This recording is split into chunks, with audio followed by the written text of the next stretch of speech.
Welcome to Fresnolandia. I'm Jordan Maddox. I'm Dani Bergstrom. On today's podcast, we have Gregory Weaver with us. He is Fresnoland's environmental reporter, here to talk about the latest developments around a proposal by multinational company CEMEX to blast mine on the San Joaquin River just north of Fresno. Greg, thanks for joining us today. Thanks for having me. So before we get into what CEMEX is wanting to do and why we want to talk about that today, I'd love to just have you tell us a little bit about the history of the San Joaquin River. This used to be one of California's most majestic waterways, healthy salmon spawns, drained to the Bay Delta. What has happened to this river over time?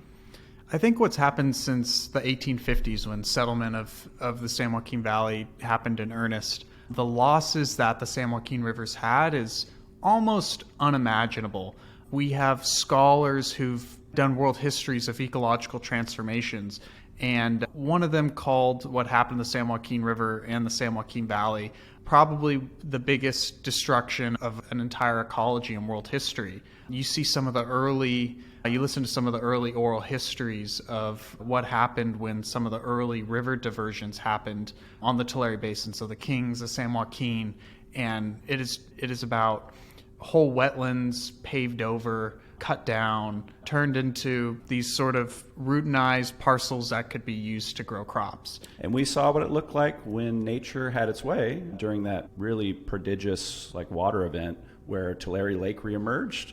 The San Joaquin, the Kings, they all poured into this massive lake, which was the largest freshwater lake west of the Mississippi, and that's essentially gone. So in the 1870s and 1880s, some of the biggest irrigation districts in the world were formed off the San Joaquin and Kings River. And then around the 1940s, the dam on the San Joaquin Friant Dam went up. And it was at that point that, even before this dam went up, I've heard this story now from 3 or 4 people who actually still remember this. It came out after our story on the subject came out. Even after all the diversions that the San Joaquin River had before the Friant Dam, there were still salmon spawning, and these salmon were so prolific. One person will tell me that the sound of the fish flapping against the riverbed was so loud that you could hear it inside a house. Another one was you could walk across the river because the salmon were just so plentiful that it looked like just some sort of glistening silver stream. And now you can walk across the river because there's not enough water in it. I regularly float the San Joaquin River in the summers, starting at Friant Dam and going all the way to the 41. And there are points in the river where I have to stand up and drag my raft because the depth is less than a foot. And I think, and we can talk about this in a second, the river is crippled at best and on life support at worst.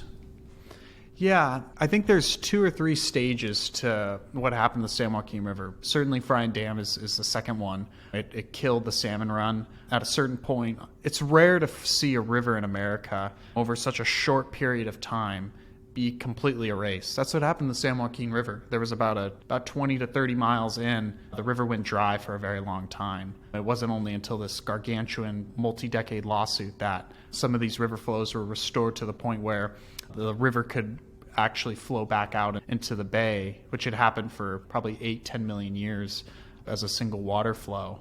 And the situation that we're in, even if that were to hold, there were even more mistakes that were made, I'd say. The next big one was the gravel mining of the San Joaquin River. There's estimates that around the turn of the century, so about in the year 2000, that about 98% of all of our roads, sidewalks, etc., were taken as gravel from the San Joaquin River. It's really quite extraordinary. I think I don't think residents really quite understand how much of an impact gravel mining has had on the river, simply because the river it's lost to most people. You can hardly see it except for a few points in the city. And that's because most of the river is actually just gravel pits near the city. And this is something that's quite exceptional for a city to do to a riverfront. Sacramento, for example, there's some gravel mining along the city's main riverfront, but most of it was turned into parks that a city would decide to basically take almost an entire series of vegetation and gravel around the area, river wash, and basically dig it into pits to the point where it's mostly not a whole ecosystem anymore. I think if you go around the river today where these pits have happened, the biggest one is Sycamore Island. It's a place that's mostly filled up with invasive trees and old pipelines and some algae. This is an area that had branching networks of water flowing through them and salmon and all sorts of riparian forest. So I think between the original San Joaquin River diversions, the damming of Friant, and then the gravel mining, these are changes to the river that I think fully looking at the scope of what's happened that's been lost for people who can experience the river is hard to fathom. Okay, so fast forward to March 2025, we have CEMEX, which is this multinational company. They already have gravel mining operations on the San Joaquin River, and they're basically asking Fresno County, hey, we'd like to blast mine a hole in the San Joaquin River to further our gravel mining. Could you go into a little bit more into what they're saying they want to do and why they say it's needed? Yeah, so to give an idea, blast mining pits, these are things that have been created at some scale, Sycamore Island, but this is at a completely different level. We talk about Friant Dam as having this huge consequence on the river. Millerton Lake, the body of water that rests behind Friant Dam, it's about 320 feet deep. That's pretty deep. You think about Millerton Lake, that's deep. This proposal that Fresno County is going to be voting on is almost twice as deep as that. It's going to be 600 feet right along the river. And I think simply put, this is going to be one of the biggest, most consequential votes for the Board of Supervisors in this century. It's going to be a vote over whether or not we're going to continue to mine the San Joaquin River. And such an idea is extremely controversial. Simply because of this history that we've discussed, there's no more gravel left in the San Joaquin River. That's all been scraped clean. If you look at the historical gravel that's come out of the river, we've mined 90%, something like that. There's virtually no easily mineable gravel. Can you talk specifically about what the damage will be to the river? Sedimentary damage, pollution-related damage, what will it look like for the river?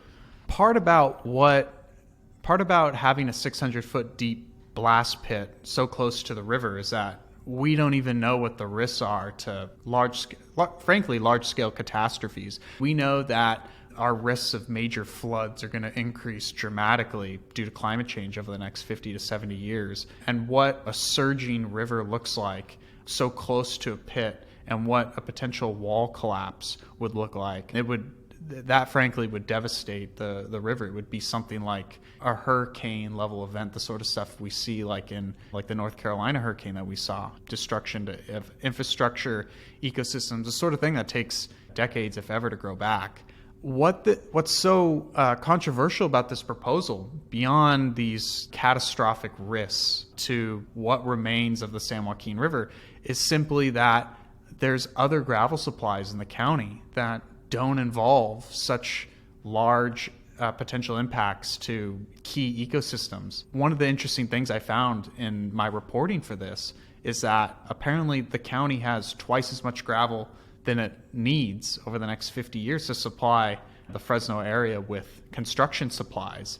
And so a big question for me in the story is simply, why is a company going forward with a mining proposal to extract gravel from an already overmined river habitat, and local officials have nothing to say about whether or not we really need this mine or not?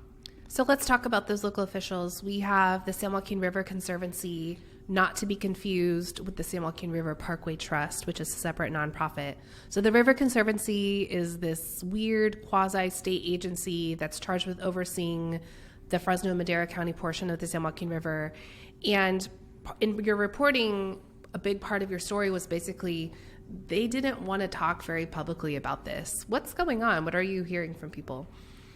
I think that the River Conservancy has had a tough time trying to spool up and come out in opposition for this mine. I think the big story about how the Conservancy is interacting with this proposal is the Fresno region's an area that's defined almost exclusively by the dominance of development interests over any environmental interests. And the San Joaquin River just stands as absolute testament to that. 98% of its flow was diverted to Kern County and all these other major agribusiness interests, when we needed concrete, we took the best area that the public could have used as a park system, as a green space. We didn't think about the public in this case. We just used it to mine, to extract the literal bedrock of the river to put it into our roads. These are things that other cities, they also needed concrete and roads. They decided that they wanted to make their river something that the public could enjoy. For example, Sacramento and even Kern, even Bakersfield, they have a parkway running through their city. And so it's quite exceptional that Fresno really doesn't. And this is what the River Conservancy was created to do. Yeah, let me go ahead and read the mission, because the mission statement is public on their website. It says, their mission is to manage public lands, restore natural habitats, and provide recreational opportunities while balancing environmental conservation with responsible development. That doesn't seem like what's happening right here. One of the most painful points in some of the interviews I had with some river board officials was the idea that you have 200% of the gravel that you really need, and now you want to go blast a river to go get more gravel. I think one word that comes to mind is waste. Like, you're doing something that you don't need to do. Would a 600-foot blast pit along the river constitute as waste if the thing you're trying to extract from the river you already have in an abundant surplus and can find other places that you could also find this material? I think this is a question of waste for a river conservancy. I think it raises a powerful question. And I would, if I'm looking at CEMEX, I see a publicly traded multinational company that's trying to maximize profits for shareholders. That's what I see going on. I think it's deeply unethical to lie about those things that you described before, saying that you have something, there's not enough gravel to go around, but patently there is. I think that's problematic. I think for me, what I see more of a problem is our government and our regulatory agencies not stepping in to push back on development projects. So I want to enter into the record on this podcast. Bobby McCauley, who's the chair of the San Joaquin River Conservancy, he's a Madera County supervisor. He actually wrote an opinion piece in GV Wire, Granville Wire, owned by developer Darius Assemi, in which he takes direct aim at your reporting, Greg, for putting the Conservancy on the hot seat about their role in this, and basically says, quote, the article critiques the Conservancy for not taking a more direct stance on the mining proposal and portrays its staff and leadership as inactive. However, this perspective fails to accurately depict the nature of the Conservancy's work and mission and raises questions about the transparency and completeness of the information provided. The Conservancy is a state agency with a clear mission. Importantly, the Conservancy is neither a political organization nor a regulatory body.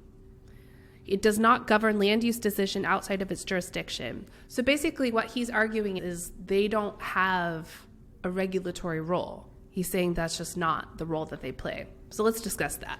That's interesting. Why don't you go first, Greg? The first way I think about it is, let's just take what Macaulay's saying at face value, which is that they don't have regulatory authority. I think the question that weighs most heavily on my mind is, then what is the role of the Conservancy?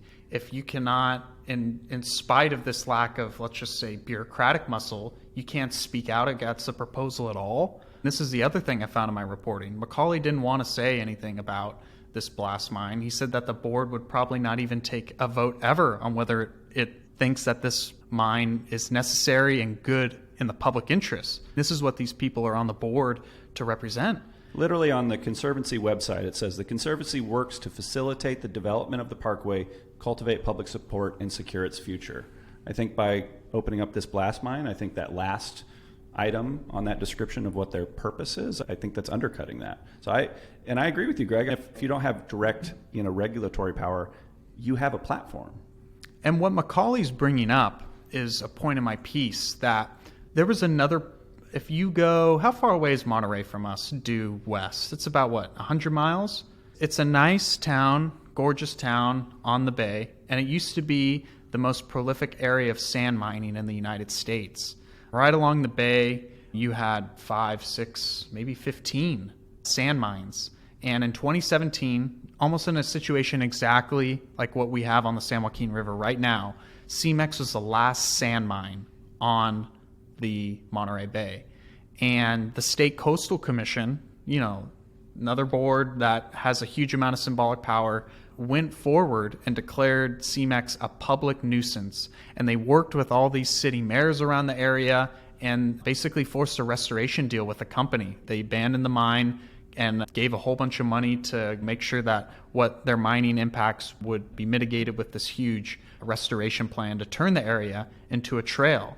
And so, the reason those things happen is you have an engaged public that's aware of the potential losses. So let's contrast this. There's another situation with sand mines going on in San Diego. Near El Cajon, there's like a golf course where they're considering demolishing and putting a sand mine.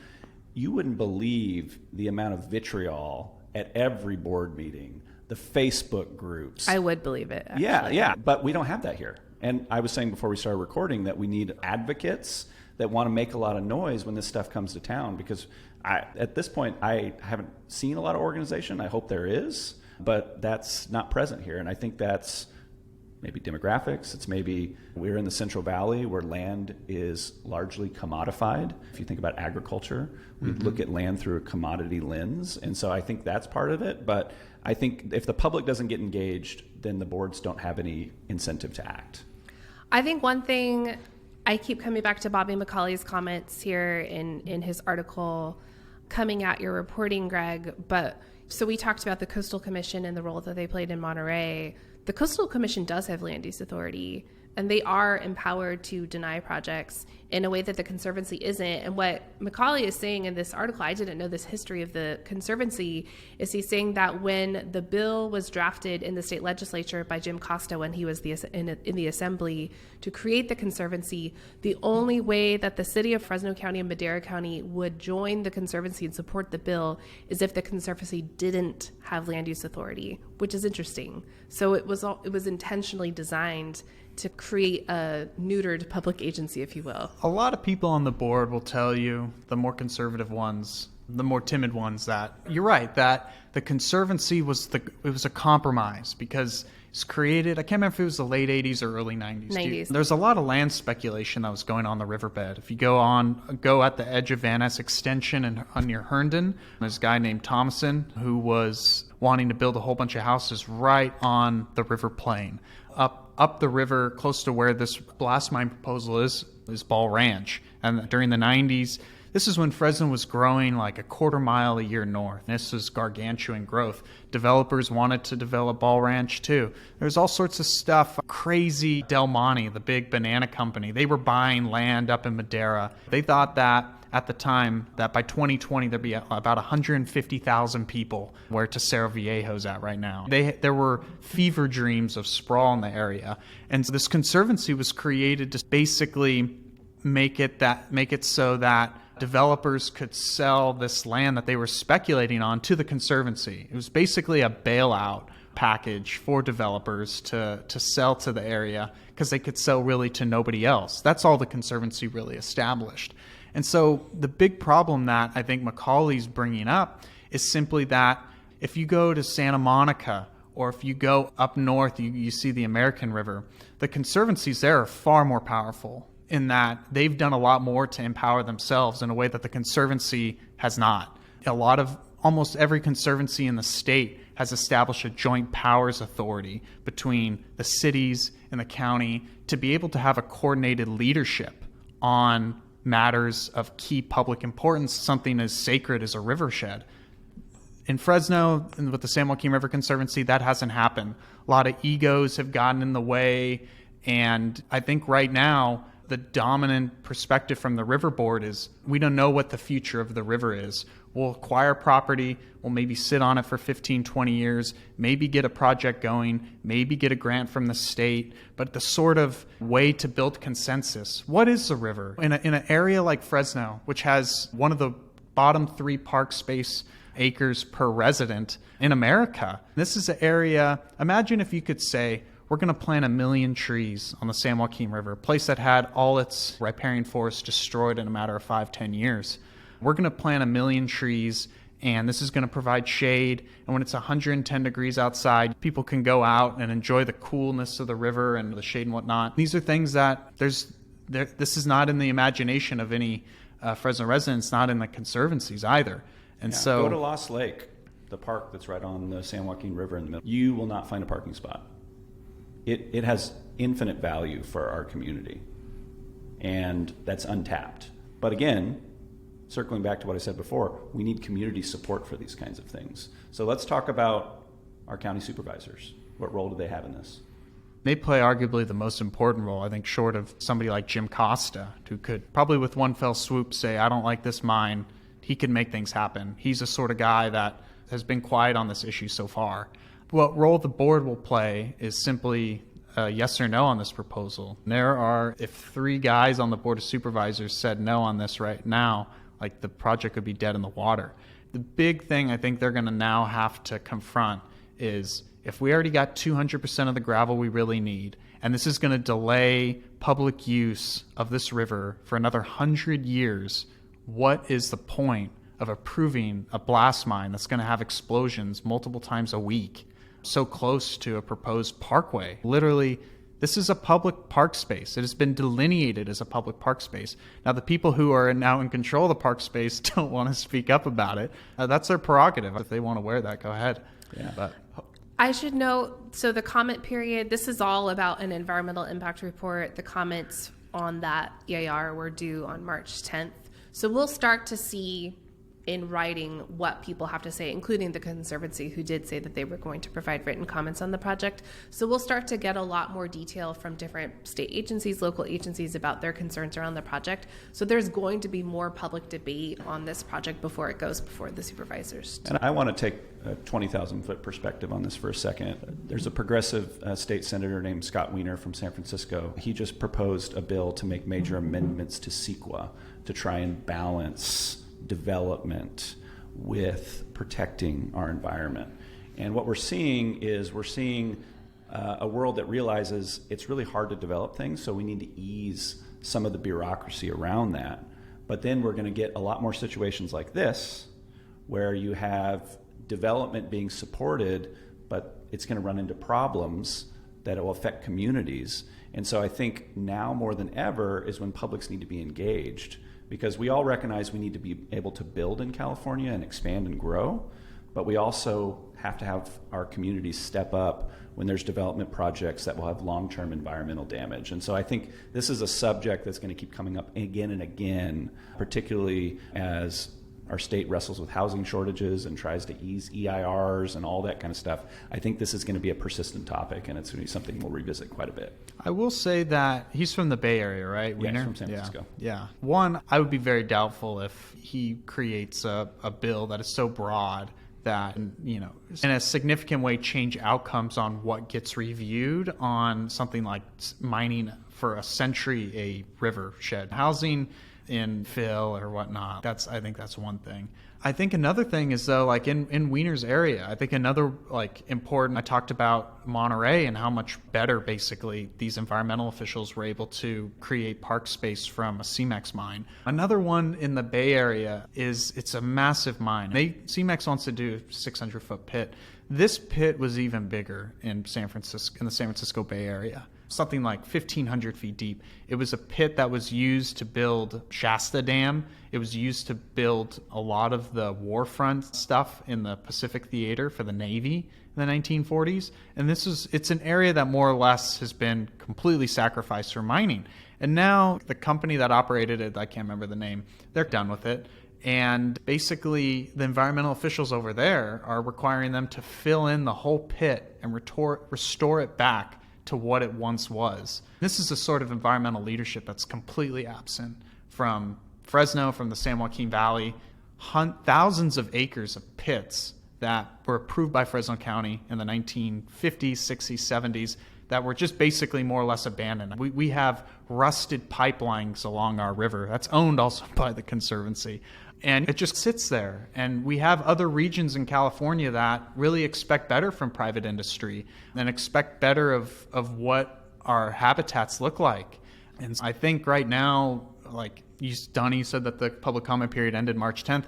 I think what's going to happen next is right now, the San Joaquin River, it's in a no man's land. The River Conservancy doesn't really want to take a stance on it publicly. The board chair doesn't want to say anything. He said that he doesn't expect that the board will ever be able to take a vote on something like this. And maybe there's some state agencies that step in, but certainly resident pressure on what this park space should be, what this river shed should be for public use, I think is what weighs on the mind of any decision maker, of anybody with some modicum of power or decision-making authority.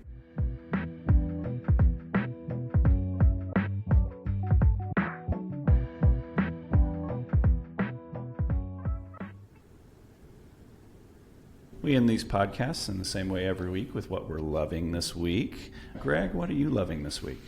So I went hiking in Northern California last weekend, and I took with me this novel by Thomas Pynchon. He's a California writer. He's written stuff all about the V-2 rocket in Germany, like land surveys in the 1870s. But he's written a series of California novels over his career. Started with Crying Out Loud 49, and then a second one was called Vineland. It's about the hippies moving from Southern California to Northern California after the Reagan crackdowns in the 1960s, and what happens to the FBI and this whole federal apparatus that was mobilized in the 60s and now is going through these bureaucratic cuts, similar to what we're going through with the Trump administration right now. What did these old agents do with themselves, or how do they justify themselves to this massive system? It's a novel that has all these generations of children who are strikers and organizers and just washed up hippies and housewives, and it's an incredible book. I can't believe it's taken me so long to get to it.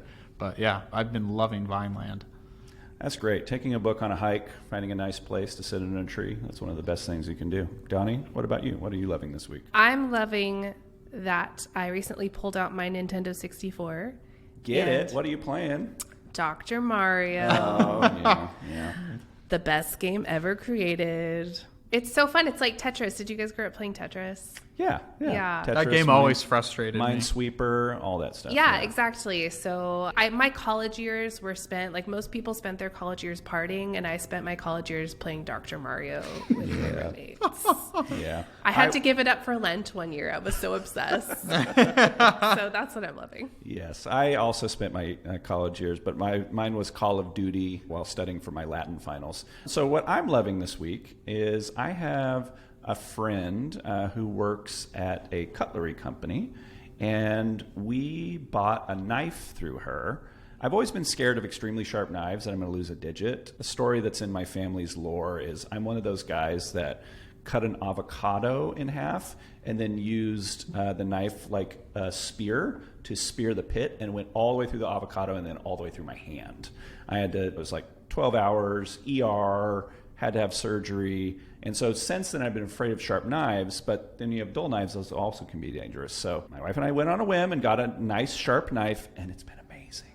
Just those bell peppers just to slice so smoothly. I know what you mean. Oh, it's incredible. Simple pleasures. Oh, yeah. Yeah, having sharp knives is great. And then the one other I'll say, which is also a knife word, is the show Severance. It's got me enraptured right now. I thought there was only going to be 9 episodes this season. When I saw there's a 10th, about lost my mind. I felt like this last episode, the 10th is coming out next week, was a little anticlimactic of an end. So when I looked up and saw the 10, I jumped up and down in excitement. It's been such a great show. It's been so enjoyable to watch, and I hope they don't take it too far and too long. I hope it's succinct. Don't stretch it out just because it's good. So that's what I'm loving this week. This has been Fresnolandia. I'm Jordan Maddox. I'm Dani Bergstrom, and this podcast was recorded at Sun Stereo Warehouse in downtown Fresno. Audio editing and mixing was done by Jordan Maddox. Our lead image comes from Vaughn Ballanon, and our song comes from Stateless Rat.